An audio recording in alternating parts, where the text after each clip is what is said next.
नमस्कार, मी श्रीकांत जोशी. 13 जुलै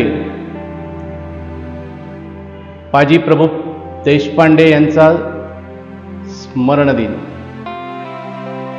ह्याच दिवशी छत्रपती शिवाजी महाराजांनी सुखरूप विशाळगड गाठावा आणि लाख मेले तरी चालतील, पण लाखाचा पोशिंदा हा जिवंत राहिला पाहिजे, तरच हिंदवी स्वराज्य स्थापन करण्याचं रयतेचं स्वप्न पूर्ण होईल. ह्या जाणीवेतून ज्यांनी आपलं प्राणार्पण केलं, अशी एक जबरदस्त कथा नाही, इतिहास, अंगावर रोमांच उठवणारा इतिहास, रक्त सळसळणारा इतिहास, मराठ्यांची आणि मावळ्यांची असलेली स्वामीनिष्ठा आणि मुघलांना, आदिलशाहींना पराभूत करण्याची घेतलेली त्यांनी हिंदवी स्वराज्याची शपथ, याचा मूर्तिमंत आविष्कार म्हणजेच 13 जुलै पावनखिंड निर्माण होण्याचा तो दिवस.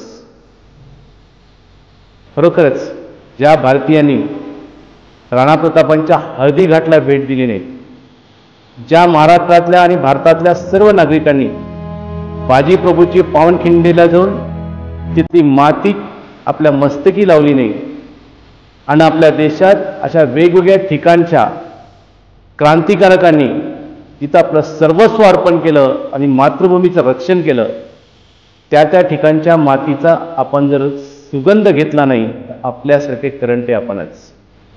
चला आज आपण निश्चय करूया, 13 जुलैला किमान अशा 10 ठिकाणी तरी पुढच्या काळामध्ये आपण प्रत्यक्षात जाऊ आणि आपल्या देशाचा इतिहास ज्यांनी गौरवान्वित केला, त्यांच्या आत्म्यास शांती मिळण्यासाठी आपण जरूर अशा ठिकाणी जाऊया.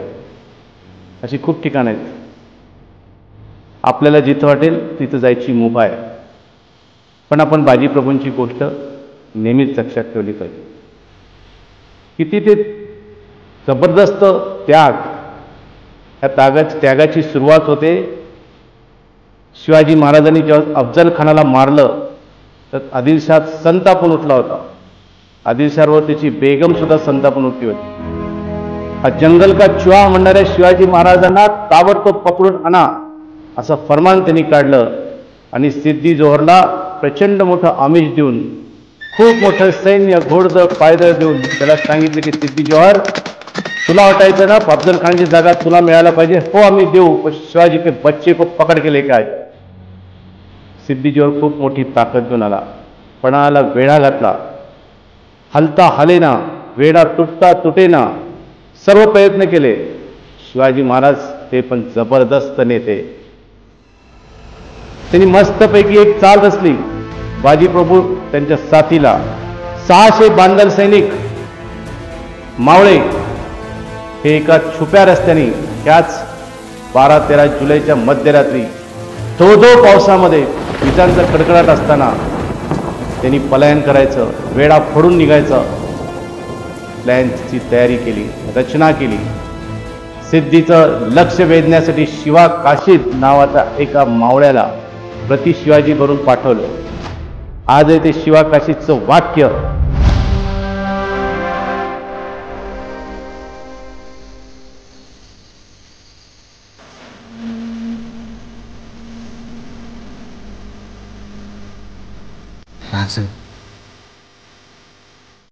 लहान दोंडे मोठा घास घेतो, पण माझं भाग्य किती बघता, माझ्या आई बापाची पुण्य आहे किती बघता. राज, ही तुमची कापडं जेव्हा माझ्या अंगाला लागली ना, तेव्हाच शिवा मिळाला. आता उरलाय तर तुमचा आत्मा आहे फकस्त.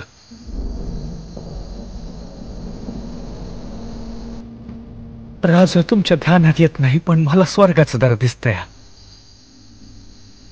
हो, अजून काय पाहिजे माणसाला? लोक माणूस आयुष्यभर कसा कसा जगला ते सांगतात, पण माझ्या बाबतीत लोक सांगतात की शिवा असा बिलंदर की शिवाजी राजाचं मरण मेला. शिवाजी महाराज म्हणतात की अरे तुला माहिती नाही त्यानंतर काय होणार आहे. तो म्हणे हो, माझा मृत्यू आजच्या दिवशी आहे, मला माहिती आहे, पण मला त्या मृत्यूचं भय ह्यासाठी वाटत नाही की एका क्षणापुरता तरी मी शिवाजी महाराज म्हणून मरणार आहे. इतकी उच्च विचारसरणी त्या काळच्या मावळ्यांची होती. आपल्या शिवप्रेमी निष्ठेपुढं आपला जीव काहीच नाही असा विचार करणारा शिवाकाशीत आपलं सर्वस्व अर्पण करण्यासाठी सगळ्यात पहिल्यांदा सिद्धी जोहरकडं प्रति शिवाजी म्हणून गेला. पण तिथूनही इतकं सोपं नव्हतं. 600 बांदल मावळ्यांसमत बाजीप्रभूंनी विशाळगडाकडे कूच केली. व सिद्धीचे सैनिक घोड्यावर वेगवेगळ्या साहित्यासह जोरदार त्यांच्या मागावर होते. बाजीप्रभूंच्या लक्षात आलं आणि त्यांनी शिवाजी महाराजांना सांगितलं की महाराज, आता तुम्ही पुढे जा.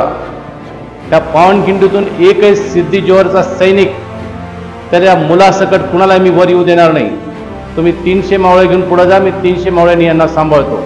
तुम्ही सुखरूप पोहोचाल की विशाळगडावर माझे 5 तोफेचे आवाज द्या, मी निश्चितपणे इथून तुम्हाला भेटायला येईल. शिवाजी महाराज तयार नव्हते, पण वयाने मोठे असल्यामुळे बाजीप्रभूंनी त्यांना एकाच वाक्यात सांगितलं की लाख मेले तरी चालतील, लाखाचा पोशिंदा जिवंत राहायला पाहिजे. शिवाजी महाराज पुढे विशाळगडाकडे निघाले. 300 सैनिक 10,000 सिद्धीच्या खतरनाक सैनिकांबरोबर 300 मावळ्यांनी त्या खिंडीतून एकालाही वर जाऊ दिले नाही. किती तास लढाई चालली? रात्री 12-1 वाजता चाललेली लढाई दुसऱ्या दिवशी संध्याकाळी 6 पर्यंत 18 तास हा पठ्ठा लढत होता. 18 तास लढाई. पोटामध्ये अन्नाचा कण नाही. एकही आदिलशहाचा सैनिक वर जाऊ शकला नाही. पावनखिंड रक्ताने भरून गेली. धो पावसामध्ये रक्त लाल झालं. स्वतः समोर जाऊन बाजीप्रभूंनी सांगितलं, एक मावळा झालेला तर उभार पाठवा. प्रचंड मोठा डोंगर, उंचच्या उंच डोंगर, त्या डोंगरातून येणारा धो पाणी आणि त्या पाण्यामधून वाट काढत हळूहळू वर जाण्याची ती पावनखिंड. पण मावळे डगमगले नाही. वेगवेगळ्या पद्धतीने एकेका मावळ्यावर 10-10, 20-20 तुटून पडायचे. पण मोठा दांडपट्टा, तलवारी ज्या आहे त्या साहित्याने, जंगलातले मोठे मोठे दगड त्यांनी आदिलशहाला जाऊ दिलं नाही. खरं म्हणजे त्यांना वाटलं तर सकाळी 6 वाजता तोफेचे आवाज येतील. फक्त 14 किलोमीटर तर जायचं शिवाजी महाराजांना, एवढा वेळ का लागतो? पण विशाळगडाला सुद्धा ऑलरेडी सिद्धीच्या सैनिकांनी वेढा दिलेला होता. तर विशाळगड सुद्धा महाराजांच्या ताब्यात नव्हता. किती त्यांनी युद्धनीती ठेवली की महाराजांबरोबर 300 सैनिक पाठवले. त्या 300 सैनिकासह शिवाजी महाराजांनी विशाळगडचा वेढा फोडून काढला आणि महाराज वर पोहोचले. त्याला दिवस गेला. 6 वाजले सकाळचे, 9 वाजले, 12 वाजले, पण तोफांचा आवाज काय येत नाही. बाजीची घालमेल चालू होती. त्यांच्या लक्षात येत होतं की काहीतरी गडबड आहे. पण स्वामीनिष्ठा आणि आपल्याला दिलेलं काम काय ते म्हणजे इथून एकही सैनिक पुढे गेला नाही पाहिजे. पावनखिंड मग त्यांनी अशी दाबून ठेवली. एक सुद्धा आदिलशाहीचा सैनिक जाऊ दिला नाही. सिद्धी जोहर प्रचंड ताकदीने आला होता, पण त्याची ताकद उपयोगात होत नव्हती. कोकणाचा तो प्रचंड घाट, त्याच्यामध्ये असलेली ती अत्यंत चिंचोळी वाट म्हणजेच खिंड, आणि त्या खिंडीमधून वर सरकत असताना अत्यंत युद्धात तरबेज असलेल्या, जीवावर उदार झालेल्या मावळ्यांनी नुसता सिद्धीच्या सैनिकांचा प्रेताचा खच करून टाकला होता. प्रेतावरून शेवटी माणसं एक एक आले आणि शेवटी त्यांना एक तोफ आणून संध्याकाळी 6 वाजता बाजीप्रभूला एका मोठ्या तोफेनी आणि गोळीनी उद्ध्वस्त करावं लागलं. जेव्हा छातीत त्यांच्या गोळी गेली तेव्हा बाजीप्रभू म्हणले की अरे बापरे, आता काही खरं नाही, आपण जास्त काळ टिकणार नाही. तरी पण जीवात जीव आणून त्यांनी शिवाजी महाराजांचा सांगा की बाजीनी त्याच्या जीवाची पर्वा नाही केली. पण मी वर गेलो नाही. सगळे सैनिक म्हणत होते बाजी तुम्ही वर जा, आम्ही थांबतो. ते म्हणे नाही. आणि जेव्हा शेवटचा श्वास सोडत होते तेव्हा तोफांचे आवाज आले आणि अत्यंत आनंदाने त्यांनी आपला जीव सोडला.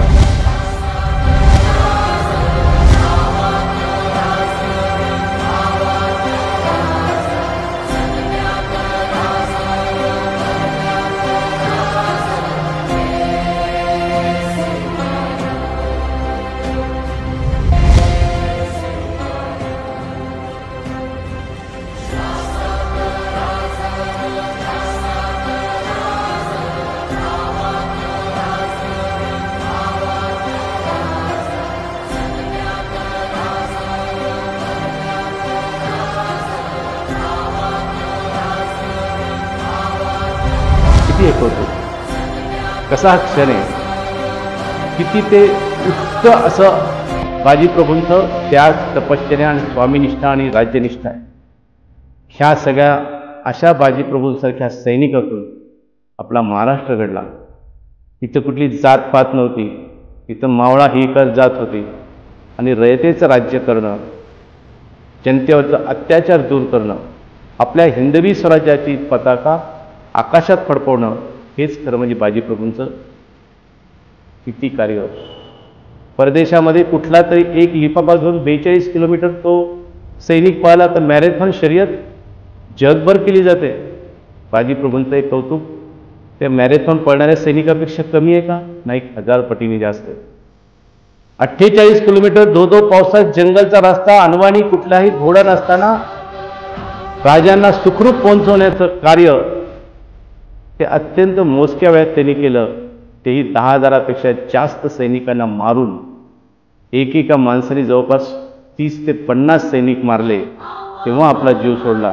किती बहादुरी, किती हे ग्रेट कौशल्य, किती जबरदस्त खरं म्हणजे त्यांचं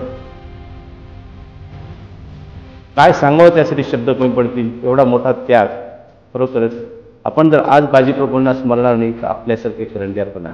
त्यांनी त्यांचं काम केलं, पण फक्त स्मरून चालणार नाही, फक्त आपलं रक्त सळसळून चालणार नाही.